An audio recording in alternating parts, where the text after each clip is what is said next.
Welcome, everybody. How's it sound, Mike? Good. Okay. Then when I turn my head to try to make eye contact with people, the sound fades in and out. And then I start looking really stiff like this.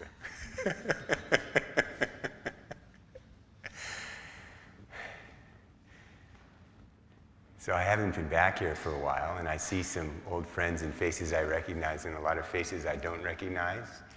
How many of you went to Brendan's teachings on meditation? Okay. How many of you are fairly new to meditation? Okay.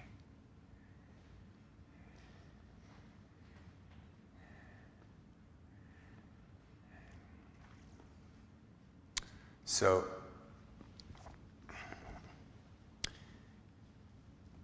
the first thing we might think about is why we would want to meditate. What's the point?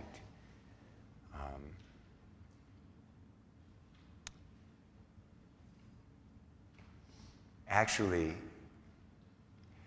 meditation is one of those words, it's a little bit hard to understand because it means so many different things in our language. It's so broad and vague, I'd have a hard time even translating it back into Tibetan or Sanskrit. The word that comes in the other direction is cultivation. What we're cultivating. So we can cultivate compassion, we can cultivate equanimity, we could cultivate our Buddha nature, we could cultivate stability. But why would we want to do any of that, actually?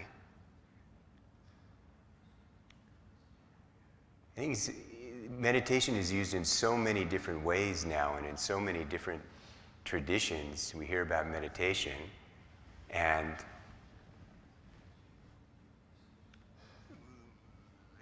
so I think it's important to point out why we would meditate in the Buddhist tradition. And the basic idea is that everyone wants to be happy. Every living being that was ever born, that is, wants to be happy. We all want to be happy. It's something we identify. We want to be happy and we want to avoid suffering. And the fundamental truth that the Buddha discovered is that at both a superficial level and at a very, very deep level, every time we try to make ourselves happy, we end up either making ourselves miserable or planting the seeds for becoming miserable in the future. Our efforts and our goals are at odds with each other. And again, the quintessential example of this is the life story of the Buddha. From an ordinary perspective, he had everything. He had wealth, prestige, he was a prince, he had a loving family life, he had all kinds of pursuits and pleasures, he could look forward to taking over the kingdom. And yet, when confronted with birth, old age, sickness, and death, he realized it's all impermanent. And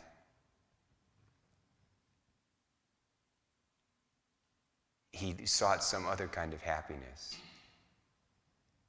than that. He sought it inside.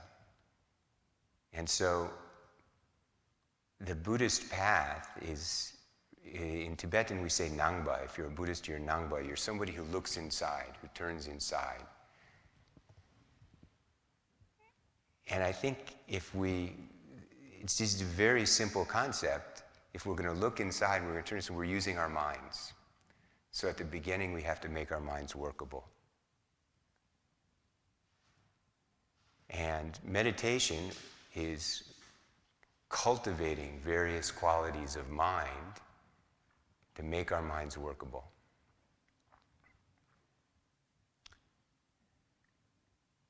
if we just, anybody who's just sat still with nothing to do, in our culture, we generally go nuts. People go nuts. Everybody's got to have a book, a phone, a TV to look at. They have a TV in the checkout line in Walmart now. It drives me crazy. I'll like surreptitiously disconnect the volume or something because I don't want to have to listen to that. Or they've got something blaring from the gas pump. People are running and they've got the earbuds in because you can't even, running is not enough. Music, we constantly need that stimulation, that distraction, as if somehow, but what does that mean? It means if we're just there with our own minds, it's somehow an extremely painful experience for most of us.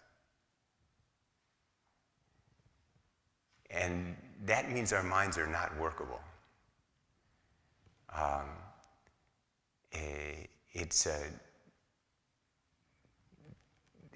You can go into all kinds of complex Buddhist philosophical explanations in the first kind of suffering and the second kind of suffering and the third kind of suffering and all of that.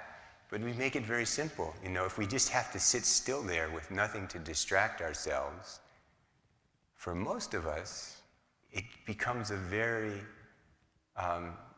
difficult experience. And yet, the Buddhist teaching is that our basic nature is basic goodness. So something's wrong. Something's wrong about the way we're working with our minds. And so we need to start somewhere. And the first thing we need to do is just get a handle on working with our minds, how we could do that.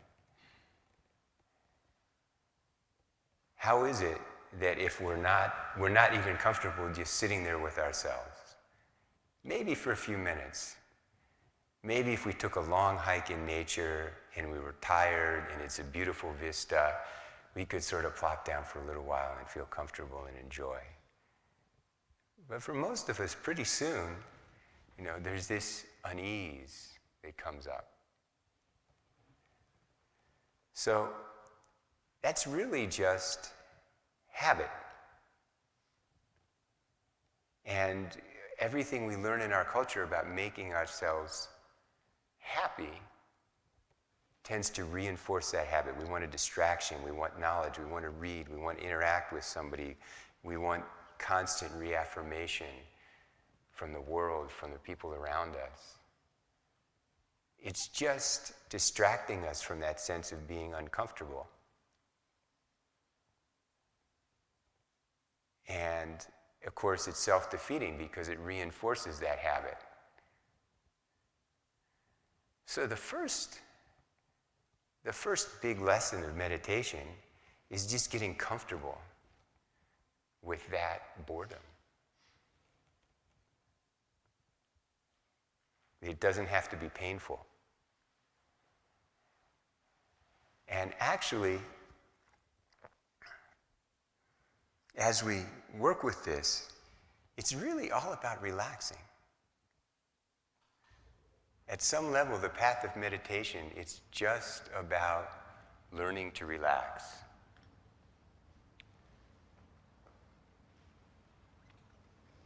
But again, we have this thing in our culture, we think relaxing means, we're on a hot sunny beach with the music blaring in our ears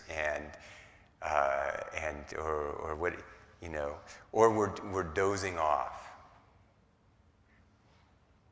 If you really relax, your awareness, the aware quality, is going to increase.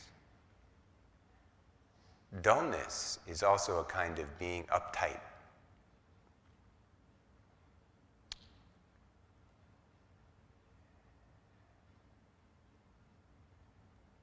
And so, there are many ways, you could think of all of these different techniques that we learn in Buddhism at some level as ways to learn to relax at a very, very, very deep level. Now, we've got a group here, people who've had very little meditation teaching or people who've had all sorts of meditation teachings. But let's all consider the example of a glass of muddy water. So that glass of water, of muddy water, the water has a natural clarity to it, but we don't see it. We see just muck and mud. And so this is a classic Buddhist example. Your mind has a natural quality of intelligence, clarity, sanity, basic goodness. But it's all obscured and mucked up by what? By thinking, by thoughts, by gross thought formations that we're very familiar with, and by very subtle thoughts. And what generates that is fixation, is hanging on, being uptight. At a very deep level, not just being comfortable letting everything be. We can't even let ourselves be, let alone let everything be. So,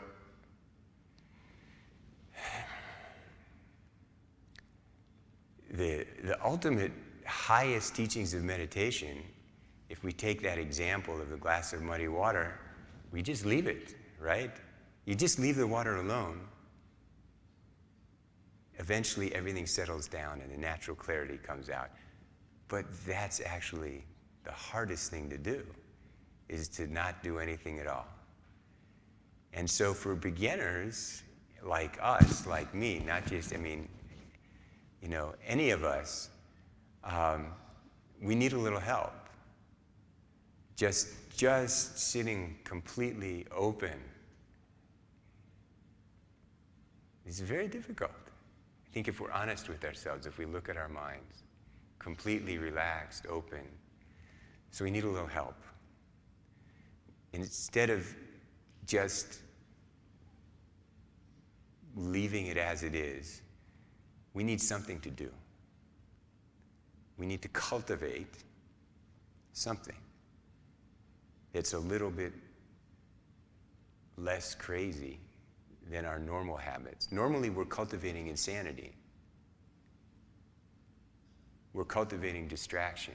We're constantly seeking entertainment. We're reinforcing this reflexive, pushing things away and grabbing onto things. If I just can hold on to this experience, this feeling, this person, this food, this piece of clothing, this TV show, I'll be happy.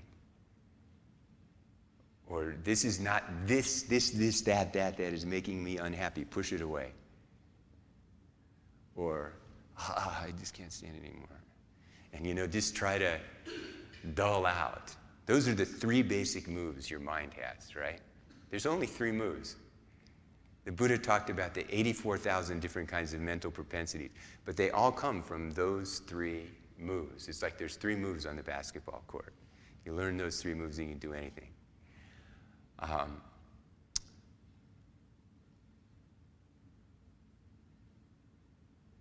So we need to make a better habit, to make our mind workable, to the point where we can just really be as we are. That natural clarity comes out on its own. And so that's why there are these techniques of meditation in Buddhism. And there's so many techniques of meditation. You see some of these beautiful paintings around on the wall, and maybe familiar in Tibetan Buddhism, we have all sorts of elaborate meditation practices and rituals and mantra and visualization, and those are all, again, it's kind of like making a good habit.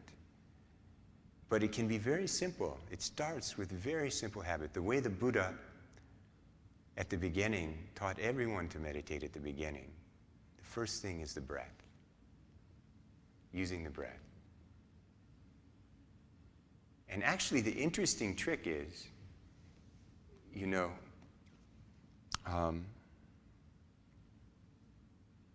it doesn't matter what we use to stabilize our mind. If we can just create the habit of slowing down, stilling, calming down, things staying. You may have heard this Sanskrit word shamatha, or this Pali samatha. It means the mind stays the same, right? So it doesn't matter how you get there, but we're calming things down to the point where we can just leave it be. That's the first step. And I think if we're honest with ourselves, even if we've been meditating for many years, that's not easy. It's not easy at all. To really, on a very subtle level, have that kind of stability. It's a tremendous accomplishment, actually. It's not enlightenment, but one begins to have clairvoyance, experiences of bliss. All kinds of things can happen. We access a whole realm of mind that's all just covered up by the muck of our thinking and grasping and fixation. So today I'm going to teach you a technique of meditating using your breath. But there are many techniques. You can visualize, you can put a flower or a stick in front of you. Tibetans used to sometimes hike off into the mountains, plant a stick in the ground, and just spend a month or two staring at the stick. Or other people would live in a monastery, they put a little statue of the Buddha up on the wall, and they visualize, and you just hold to that image of the Buddha. Or you could visualize something. You could visualize an image of the Buddha. Or you could use your breath. It's all different ways of cultivating that same kind of stability. So one of the things about meditation is there's many different techniques. It's important to understand what you're going for, why you're doing it. What's your motivation?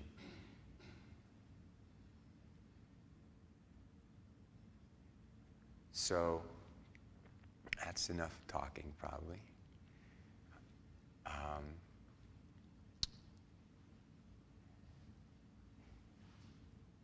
Posture is really important for meditation. So there's a posture. First, there's a body posture. Then there's the way we breathe. And then various techniques that we're using with our mind. So for the body posture, if you can, you've probably seen it's called Vajra posture, like that. What happens when you do this, and then some people you'll see them like this. Often you see the Buddha like this. This is called the gesture of meditation. But in our tradition, we usually just put our hands on our knees. It's a little bit more relaxed and balanced. But if you can't do this, you don't have to. The point of this, I'm starting with this posture to show you something, okay? When I do this, certain things happen.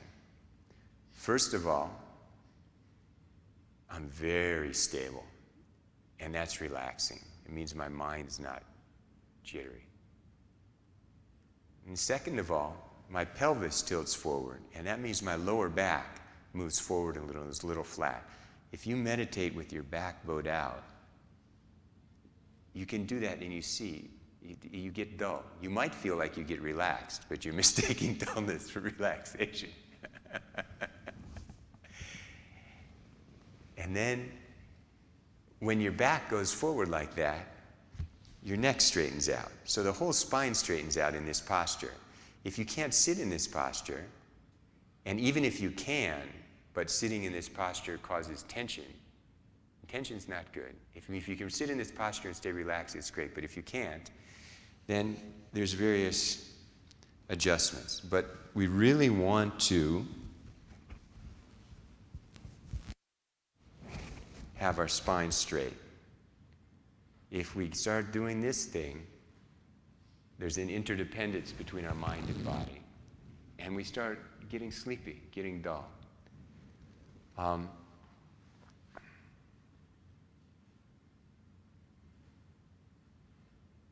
And it's really important to be relaxed. There's two ways to enter meditation as a beginner. There's kind of the old-fashioned hard guy way, and then there's the kind of skillful, relax into it way. And it's some of the monastic traditions, they're really tough. They make you go and sit in lotus posture from the beginning. And it can be really painful and difficult. And so you can spend a year or two doing lots of meditation till your body loosens up and you actually start really connecting with the meditation. There's so much pain. The first 5 years I did this, I was a young, little bit macho, athletic, early 20s, bulky, not flexible guy. So I would sit cross-legged and I would force myself to sit there, and I was in pain. And my meditation was not very good, but I could do it. So if you're not relaxed and you're fighting the pain, this isn't going to work. And let's face it, we're not I don't think anybody in here is like a 22-year-old monk who's going to spend hours toughing it out in the monastery till everything loosens up. So we need some skillful means.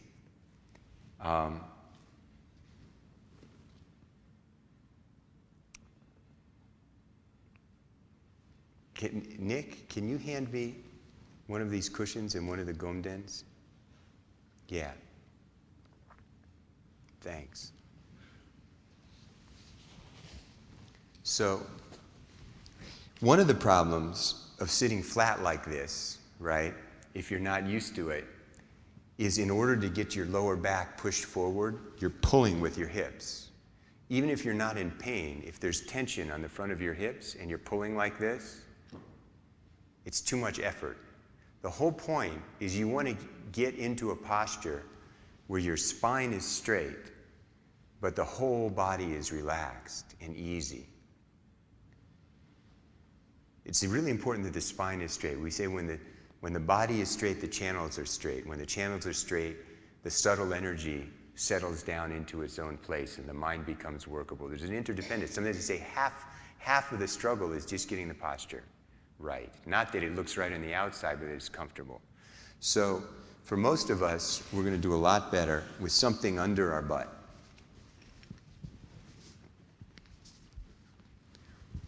And you can see when I'm like this, just naturally my pelvis tilts, this comes straight, right? And there's no effort in here whatsoever. It's really relaxed. I'm spending a lot of time on this. You might think this is really like simple stuff. Why am I wasting your time? But I've seen people spend months and years not paying enough attention to their posture and dealing with pain that they don't need to. And we have to face it. A lot of us are later in life. Our bodies are what they are, right? But we've got to get enough of a good posture that we can work with, that it doesn't get in the way, and keep our spine straight. Now, this is called a gomden. This is a zafu. They use them in the Zen tradition, but we've kind of adopted them in the States in all the Buddhist traditions. And this is called the gomden. It was invented by one of the first Tibetan Lamas to come to the United States, Chogyam Trungpa Rinpoche. And he just realized students couldn't sit cross-legged. We don't grow up sitting cross-legged. And this is a really cool invention. I just show these to, I really encourage people, because so many of us have trouble sitting. And you notice I don't even have anything soft under my feet, right? This is supposed to be like riding a horse. You just put your hands like this on your knees, and the pelvis naturally, you don't sit up on the edge. You sit a little bit back, and you're completely supported, and the knees drop below the hips. That's the trick. Once your knees drop below the hips and you let your legs and hips relax, then the back naturally comes into place. And even somebody who can't really sit cross-legged on the floor can sit on one of these very comfortably for a long time. So I really want to encourage everybody to experiment with your posture. And if you want to sit on a chair, that's fine too. But when you sit on a chair, in order to achieve the same technique, it's a little different. Here on the Gomden, you're sitting a little back from the edge, and everything falls into place because your knees are falling down and pulling your lower back forward. If you, do you see how my legs are crossed in front here? And if you sit on a chair, you want to get forward so the edge of the chair catches your sitting bone. And maybe I'll even, shall we, so I sit on a chair.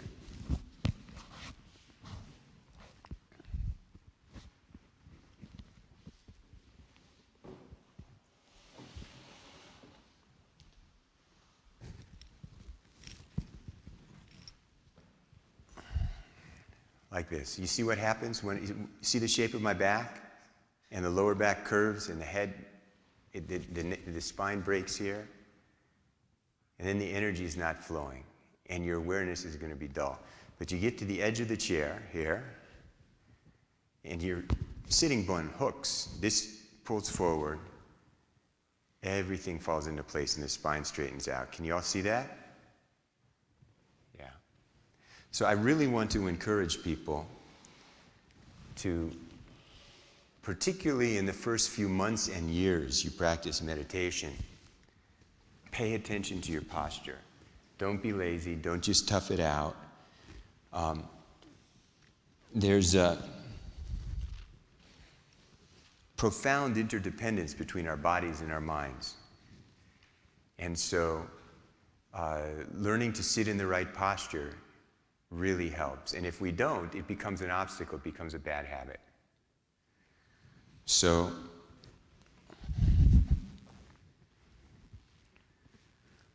the one good thing we did have is that clock there.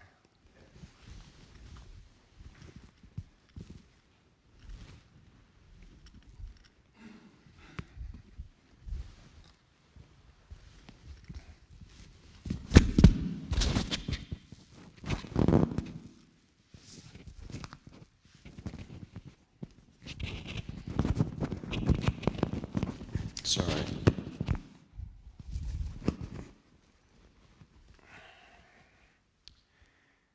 Does anybody have any questions about the posture? Okay. Yes. What happens if your legs start falling asleep? You want to do your best at the beginning to sort of set yourself up in the best way you can. And then sometimes your legs will fall asleep. And if you tough it out, they relax and your body gets used to it. It's like any other physical discipline. There's a certain amount of perseverance and discomfort that you have to deal with at the beginning. And if you're constantly adjusting and adjusting and adjusting, you're going to defeat the purpose. So you, at the beginning, when you set up your meditation session, and this is body posture and everything, you do your best to set it up right. You pick a place where you won't be disturbed. You don't bring any lists of things you're going to do that day. There's no radio blaring. You do your best to create a peaceful environment where you won't be disturbed for however long, 10 minutes, 20 minutes, an hour, 2 hours, whatever you're practicing. And then you make your posture correct. And then once you start, it's best if you can really just stick to the posture. But if you're in a lot of pain, you may have to adjust a little at the beginning. But you don't want to, you want to do your best to get in a good posture and then at the beginning not meditate for too long. Shorter periods and make it longer and longer so you can do it really well and not cut corners. Instead of forcing yourself with effort to go for long periods when you're not really up to it, 5 minutes, 10 minutes, take a quick break and then again, a short session and a quick break and again a short session. You had a question? If you happen to have lower back problems, is there anything you can do to help that? There's so many things you can do for lower back problems. But yoga is really good. And also, if you have trouble sitting, Yoga is really good. So after my first 5 years of being a tough guy and really being in pain, I discovered yoga. And just a little bit of yoga made it so much easier to sit. And then I abandoned yoga. And then some years after that, I had a car accident and back pain that wouldn't go away for a year and a half. And I started doing yoga again. And in a few months, it was gone. So that's anecdotal. But I really encourage people, if you're going to sit, there's so many different traditions of yoga. Just find a little bit of yoga, whatever loosens things up so that it's easier for you. But if you're dealing with back pain, or if you like a real back, some kind of chronic back problem or a knee problem or something like that, you want to be kind to yourself. So give yourself, either sit in a chair, give yourself enough lift under your buttocks. You know, you're going to have to experiment to try to set it up so you're not hurting yourself, damaging yourself. But anybody who's serious about sitting, who grew up in our culture sitting on chairs, I strongly recommend finding some kind of simple yoga practice to loosen your hips up and loosen your legs and back up. It really makes it much easier to sit. Does that help? Yeah. Any other questions? So, one of the great female masters of Tibet, Machig Labdrun, she said, Timgi Timdan, Hlugi Hlut. Discipline the discipline and then relax the relaxation. So, this is a very simple instruction and it's a very profound instruction. You can take it at many levels. But we've created our safe space to meditate, and then we sit in a proper posture. So that's the first discipline, right? And then we discipline the discipline. We get our posture really good. And then you really want to relax. And there's so many yoga techniques for breathing, relaxation, and in our tradition we have various ways of doing it. I teach people to there's a wonderful, and this is from our tradition as well, I teach people just long, slow breath out. Let everything relax and drop. So relax. And let everything drop. Let your shoulders drop. If you're really tense, you can do a little body scan, you know, from the top of your head slowly down to your ears and your jaw and your neck and your shoulder muscles and your pecs and your chest and your abdomen, and just slowly, slowly feel each layer relaxing down. You don't have to do that, but if you're really tight and you need a little help relaxing, and then again, take a long, slow breath. Let everything relax. But when we're relaxing, we're not like, we don't want to lose the discipline. We don't want to deflate the balloon. And it's almost like you're floating there if you've got the posture right. Your spine is straight. Your whole body is relaxed, hanging down off your spine. And it's almost like just being suspended there, but totally relaxed. That's what we're going for. Sometimes you'll see me look up a little bit. If you've been here with Rinpoche, you'll often see him look straight ahead or up. But at the beginning, you want to tuck your chin and you want to look down a little bit, just over the bridge of your nose. If you look up, later when you get used to things, you get used to the practice, you can do that, but that can cause your mind to be a little bit too busy when you do that at the beginning.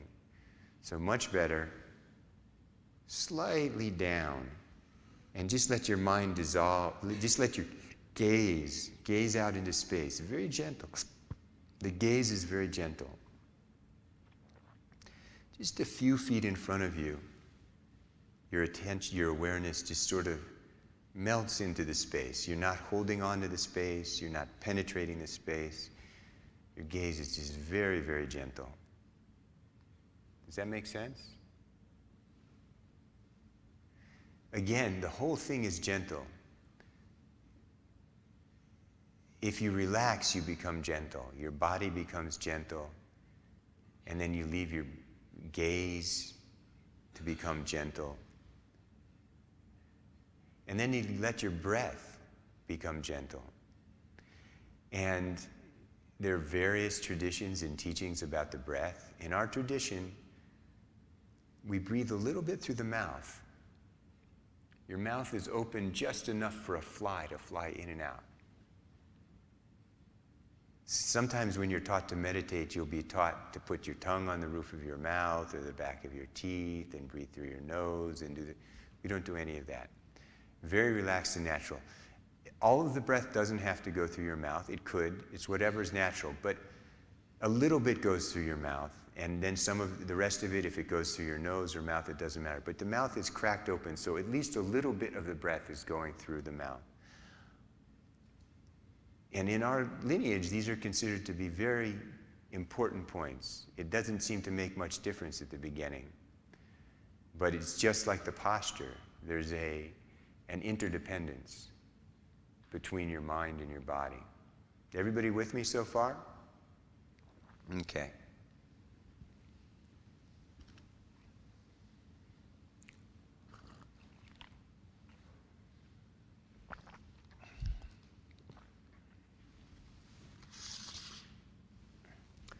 So, then what do you do with your mind? Right? We got the key points of body. We got the key points of the gazing. We got the key points of the breath. What are you going to do with your mind? If you could not do anything at all, that'd be really great. But it's really difficult. It's very, very, very, very, very difficult. So at the beginning, we need something to do. And the easiest thing to do, really the first technique in all the different traditions of Buddhism, is watch the breath. Watch the breath. Not really watch, notice. Notice the breath. And there's various teachings on that. Some teachers will say, notice the feeling going on in the opening of your nostrils. And other teachers will say, notice your belly rising and falling. And other teachers will say, you count the breaths. There's many, many different techniques of the breath. But the way I'm going to teach you tonight is just very, very, very simple. You just notice the breath. It's a more holistic kind of noticing. You kind of notice with your whole body and your awareness that the breath is going in, and you feel it coming in, not in any one particular place. You just feel, you notice the breath is coming in. And then you feel, you notice the breath is going out. That's it. It's all you have to do. You don't have to do anything else. And you don't have to really pay attention, like you're driving a car at 90 miles an hour, pay attention. You just have just enough attention. Wonderful example, Trungpa Rinpoche, who invented that foam block, used to tell his students, the attention you're putting into your meditation, it's like holding a full cup of hot coffee. I actually did this experiment after I heard this. If you're holding a full cup of hot coffee in your hand by the handle, and you don't really pay much attention, you just know it's there, you can walk across the room, you can even walk up the stairs, and you won't spill it. But if you're worried about spilling it, and you pay attention to it, you're going to spill it, right? Too much attention. Just enough, but not too much. You want to relax, really relax.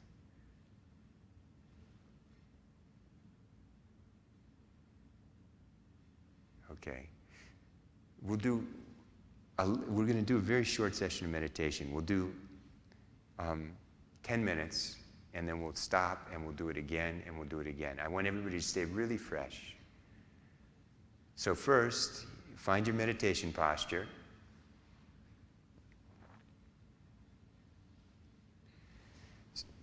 Notice that you're straight, your chin's tucked, your gaze is a little bit down. And then really straighten out, lengthen your spine, drop your shoulders.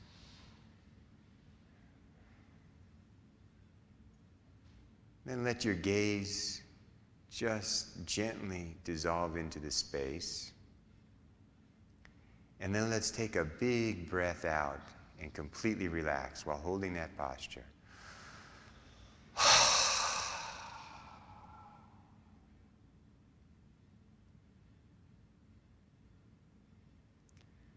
And we'll do that a couple more times, and then we'll just sit for 10 minutes.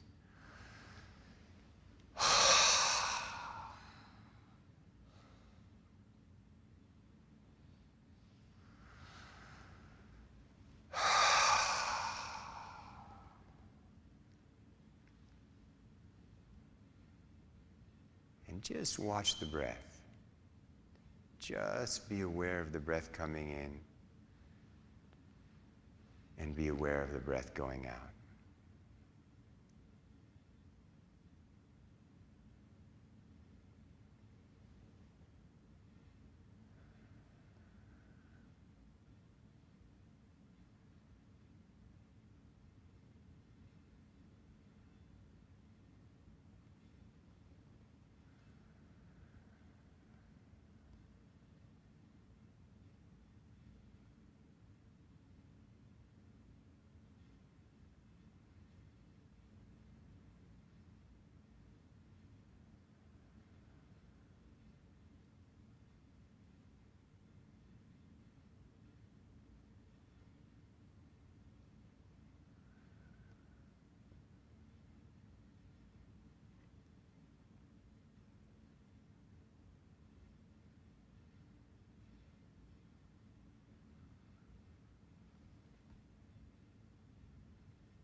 Does anybody have any questions about what we just did?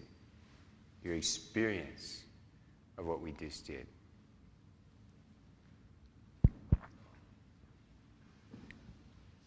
We have a mic coming. We have a mic coming with a mic.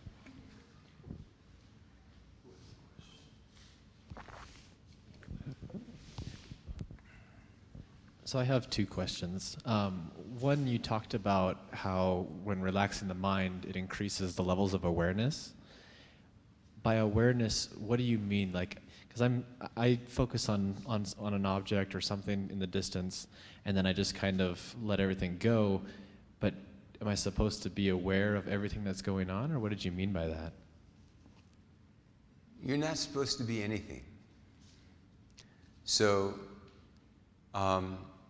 there are different qualities of mind. We talk about mindfulness or attention. In Tibetan, it's dempa. And the example is if you had say a domestic animal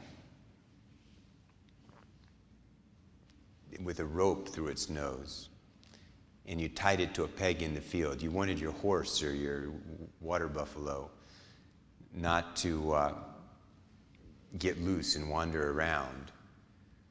So if your mind is like that water buffalo, then the rope holding it to the peg is the mindfulness or the attention. And the noticing that the water buffalo has pulled up the peg and wandering around, that's called vigilance, sheijin. So those are the two basic qualities of mind, attention and vigilance, that we need to develop concentration, right? Now when I say awareness, it's something much, much more simple, holistic. It's just knowing, noticing, knowing, being aware. It's like the difference between being awake and being asleep. This is one reason in our tradition we meditate with our eyes open. All these little things. We breathe through our mouth. We don't close our eyes. What happens when you close your eyes? You fall asleep. It's natural, right? The Buddha didn't work so hard all those years to fall asleep. Buddha means that which is awake. The one that is awake, or that which is awake. That's Buddha. Bodhi, enlightenment, awakening. It's awakening. It's all about waking up. So even at the most basic beginner level of meditation, when we feel ourselves dull, sleepy, that's not what we're going for. You know, everybody kind of has a sense of being awake, fresh, open, right?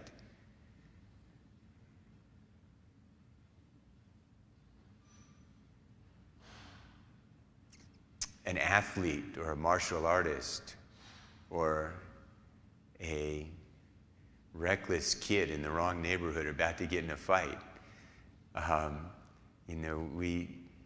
There's this awareness, right? Your awareness really amps up. Just aware of everything. But there's a little tension there. We're not going for that tension. Although if you're in say the martial arts traditions, they'll teach you to relax, right? Yeah. So we really want that quality of complete relaxation. The more you relax, you'll know you're relaxing when you wake up, right? This is hard. It's the opposite of what we usually do. Does that answer your question? Yeah. So like a practical example, there was a motorcycle that drove by, and in my mind I said, "There's a motorcycle," and that was it, and moved on. Or was that too much acknowledgement? It's okay. You know, if you can get to the point of just noticing the sound without even labeling it motorcycle, that's even better. But if you can notice it's a motorcycle and then drop it and move on without one thought linking to the other, linking to that, that's good. Okay. You know. And here's the other thing. That's good. That's bad. Do this. Don't do that. If we try to learn to meditate like that, we'll never get anywhere. We have to be, I mean, the first lesson in compassion is learning how to meditate, right? You have to have compassion for yourself. Because there'll be days when it seems effortless and easy, and then there'll be many days where you're struggling. And that's okay. It's like a process of making friends with yourself. If we make a little progress with our meditation, it will appear to us that our minds are really stirred up. It said the first experience of stillness is like a waterfall. All of that subconscious gossip, that movement in the mind, it's going on all the time. That's why it's painful for us to try to sit still. But that, and that's why we distract ourselves. But when you slow down and calm down a little bit, all of a sudden you contact, you're aware. Your awareness opens up a little bit. And you notice all that movement, all that subconscious gossip. That's actually the first beginning of calming down, becoming still. You think you're going crazy sometimes. Don't worry, you're doing it right. And one of the most difficult things about that first taste of stillness is that, you know, we see all kinds of stuff inside us that we wish wasn't there. All kinds of emotions we've hung on to, all kinds of attitudes, all kinds of stuff that we've convinced ourselves we're not like that. I can guarantee you it's in there. So you really have to be non-judgmental. And this is where many, many people give up. They don't want to go there. That's why we distract ourselves.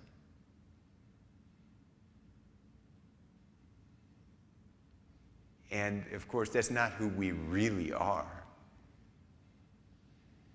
But that's where we live.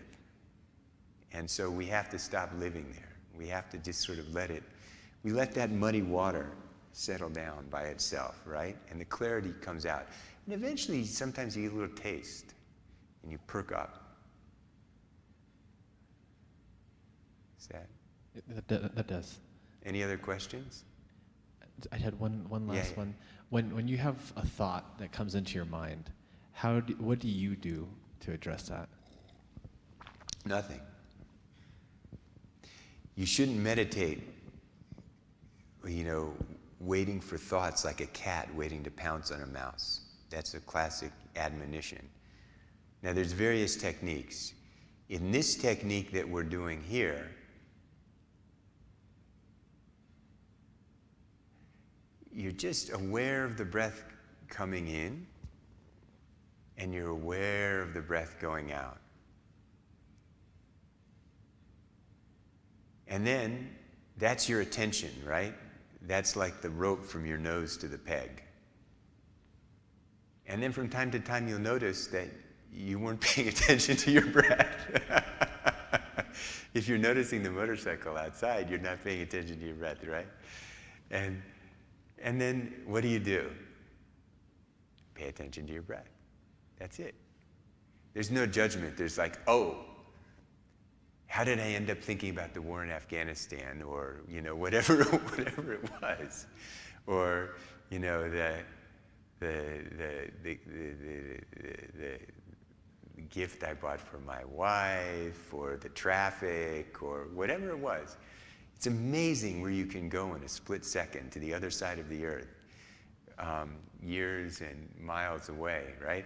So if you start trying to retrace that, and how did I get from here to, it's over, forget it. The whole trick is all you have to do, you only have one thing to do. You come back to the breath. And there's no judgment. As soon as the judgment comes in, that's ego's little trick to keep you distracted. Oh, I'm distracted. Oh, you know, oh no, I'm lousy at this. I'm never going to get anywhere. I'm a bad person. I'm worthless. No, just breathe. All you have to do is breathe, and I guarantee you can breathe. And there's this game in meditation. There's this balance between effort and relaxation. And so when we're really right at the beginning starting out, we need to make a little effort. Because if we don't have a little bit of discipline, then we won't do it. It's not always going to be easy. But we also really want to consciously cultivate the relaxation side. And just relax. And bring the relaxation. And the relaxation is always the answer. And if you're really in a deep state of relaxation, sometimes your mind is racing, but it doesn't bother you, right? It's just your karma unwinding itself. It's your habit unwinding itself. And sometimes there's all this stuff going through your mind, and sometimes there's not. It doesn't matter. Sometimes you'll spend days or weeks, and it'll sort of seem like when you're sitting doing your meditation practice that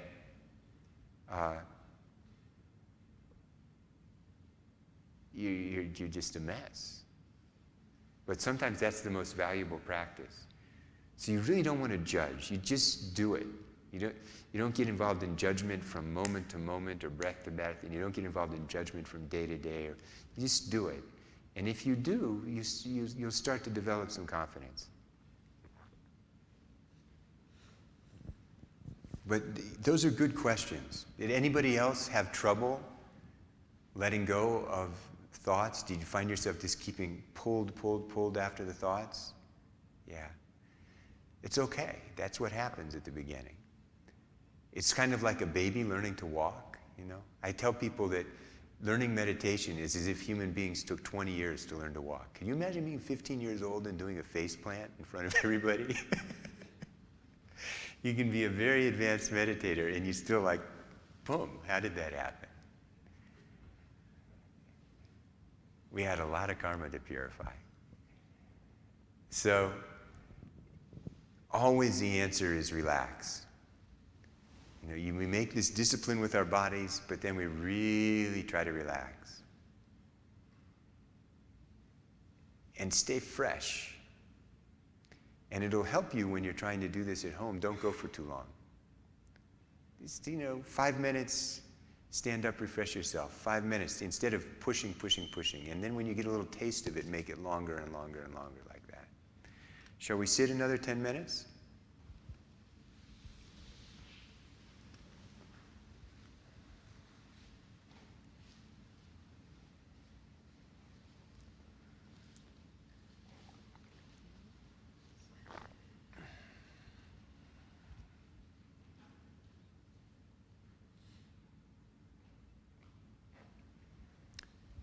So everybody, pay attention to your posture. Sit up straight. Notice if your chin is jutting out.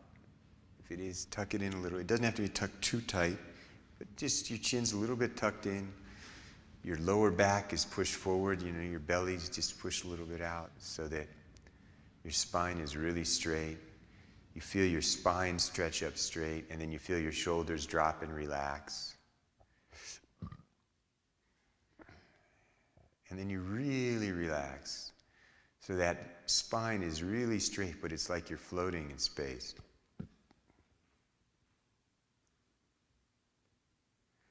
And then let's take 3 deep, long breaths out.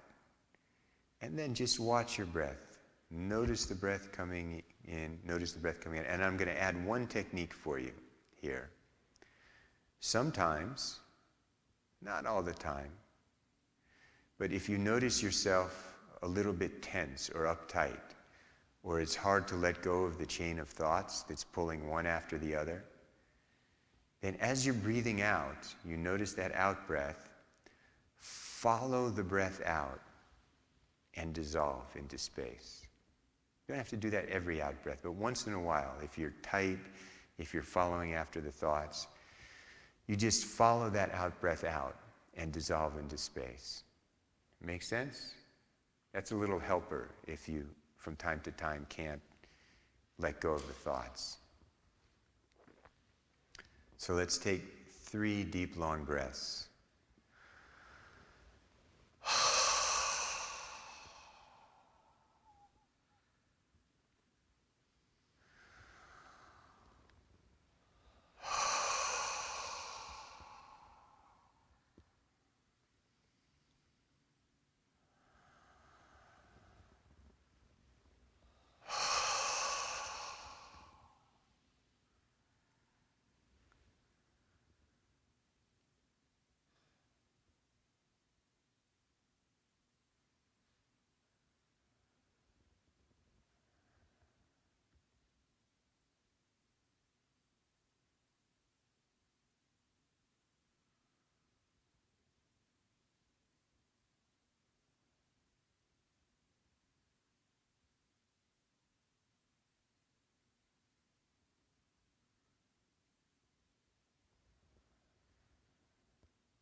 So everybody stretch out if you need to.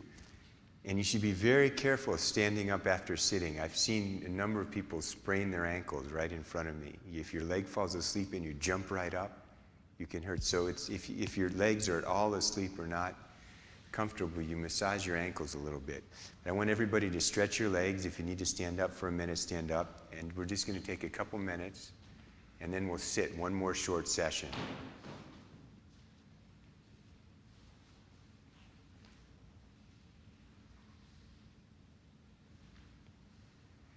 It's going to take a minute or two to stretch your legs and get the blood going.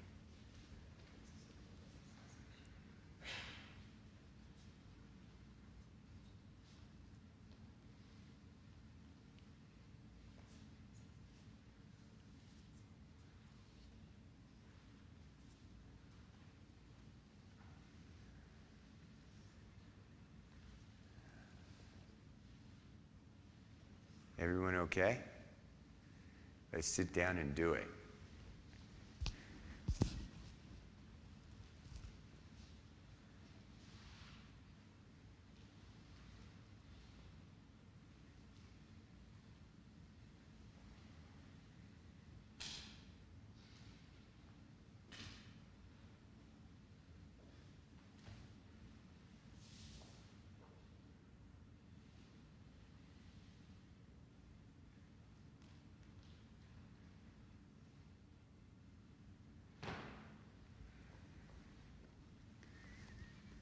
So, we're going to do something a little bit differently this time.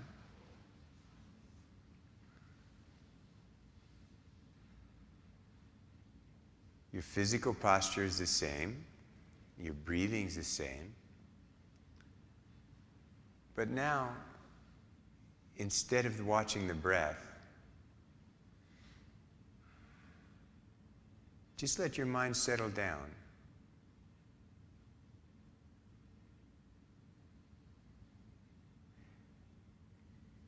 Just let your mind settle down into itself.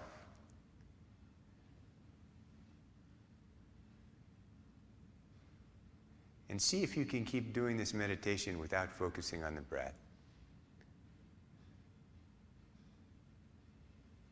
If a thought comes, let it come. If it goes, let it go. If there's no thoughts, fine. As soon as you notice you're following after your thoughts, just let it drop. Just try this.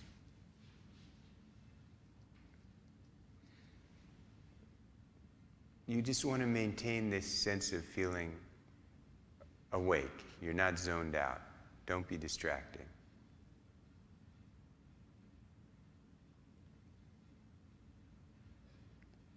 And if you find yourself really distracted, then breathe out, follow the breath out, let go, let yourself dissolve into space, and then just let your mind drop again. Okay?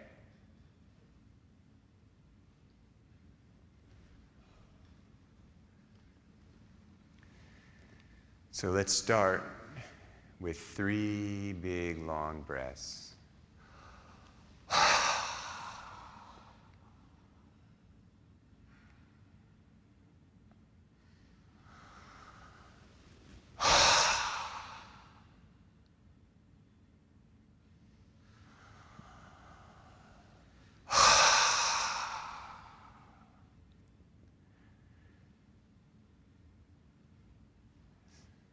Just let yourself completely relax and open up.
If you feel yourself a little bit tense, take another deep breath. Let yourself completely relax. Let everything drop.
It's a little different.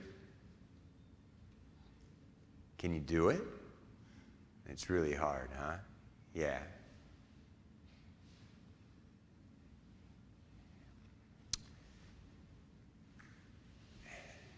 But sometimes it's useful just to notice what happens to our minds when we drop that support. At the beginning, it's really hard without a support.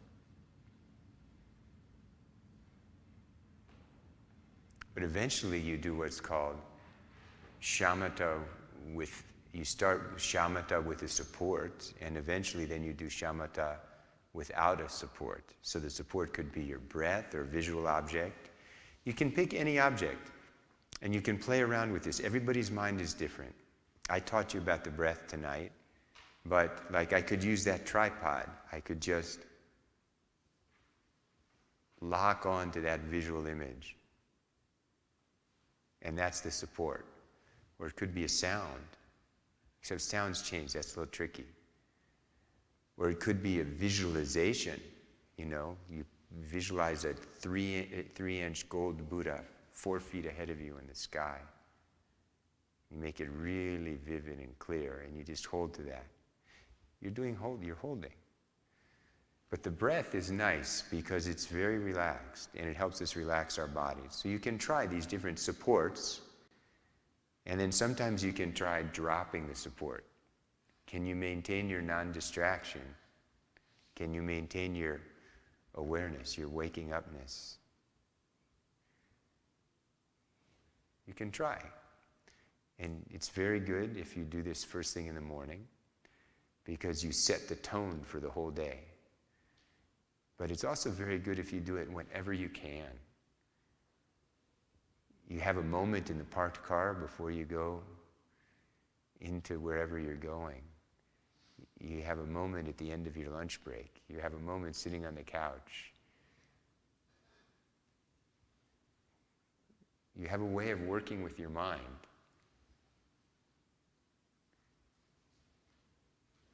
So, any other questions?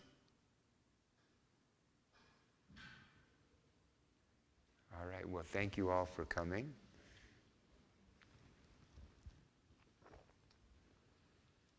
And we have, are you going to make announcements, Tracy?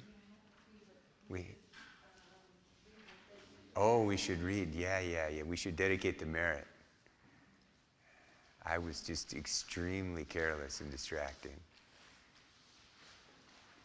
We have this wonderful practice in Buddhism called the three sacred bonds. And if you bring I need one too.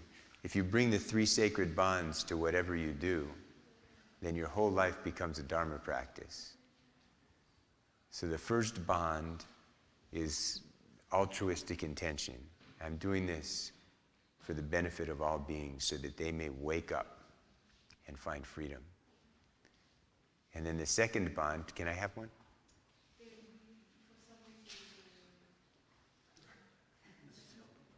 We don't have any?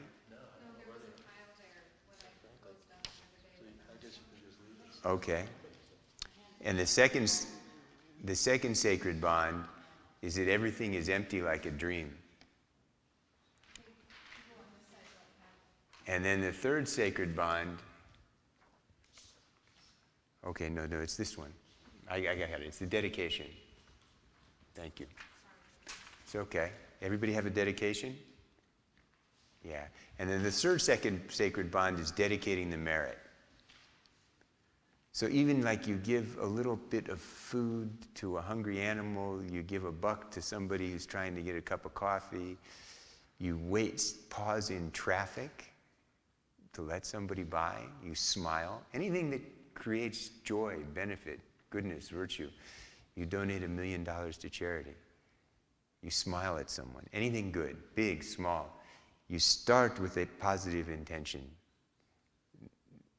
that whatever merit I'm accumulating, whatever positive karma energy, it benefits all beings. I'm doing this so all beings can wake up and be free.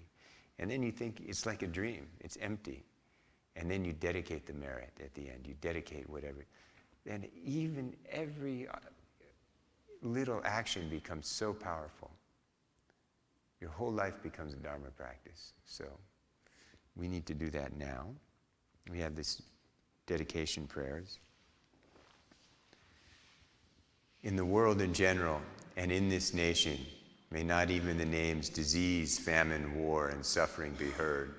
May virtuous qualities, merit, and prosperity greatly increase, and may continuous good fortune and sublime well-being perfectly arise. In the world in general, and in this nation, may not even the names disease, famine, war, and suffering be heard. May virtuous qualities, merit, and prosperity greatly increase, and may continuous good fortune and sublime well-being perfectly arise. In the world in general, and in this nation, may not even the names disease, famine, war, and suffering be heard. May virtuous qualities, merit, and prosperity greatly increase, and may continuous good fortune and sublime well-being perfectly arise. By this merit, may all beings gain omniscience, and thus defeat the neuroses and negative actions which are the enemies. From the turbulent waves of birth, old age, sickness, and death, from the ocean of cyclic existence, may all beings be liberated.